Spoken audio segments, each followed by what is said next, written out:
This is a Fox News alert as you look at the White House. Just finished up a conference call with two senior State Department officials. Fox News was not invited onto this conference call for reporters. We usually are on this list, but we were not invited to this conference call.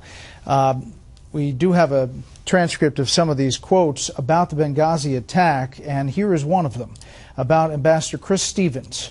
Quote, the ambassador walked guests out at 8:30 p.m. or so. This is the night of the attack on 9/11. There was nobody on the street. This is about the possible protests before the attack. There was nobody on the street, according to this call with two senior State Department officials. Then at 9:40 p.m., they saw on the security cameras at the consulate that there were armed men invading the compound. Again, no protest, no spontaneous protest. There were armed men invading the compound. Quote, everything is calm at 8:30 p.m., nothing unusual. There had been nothing unusual during the day outside, all day. And then the attack.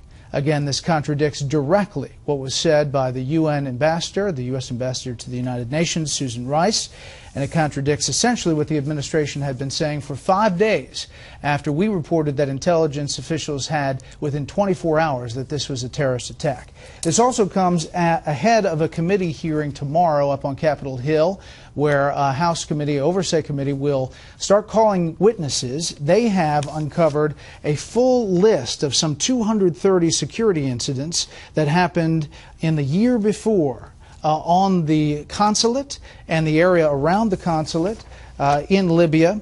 One of the congressmen who just got back from Libya talked about that today, and the State Department responded. Twice in the lead up to this their attack on 9/11, our compound in Ben Ghazi was bombed. Twice the British ambassador had an assassination attempt. We were moving into 9/11, and now the White House wants to say, well, we had no direct information, no actionable intelligence. Are you kidding me? Where else in the world was our consulate bombed twice? I'm not going to go into all of these kinds of timeline details as to what we had when and where.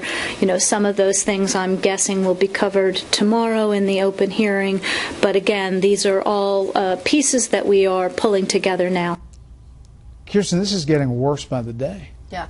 Well, first of all, it's completely outrageous that nobody from Fox News was on this call, because the only people who have been asking any questions, which is why, frankly, let's just put it out there, nobody from Fox News was on that call. It's because they're the only one that's been following this closely and would be able to catch them in all of the things that they say that don't add up.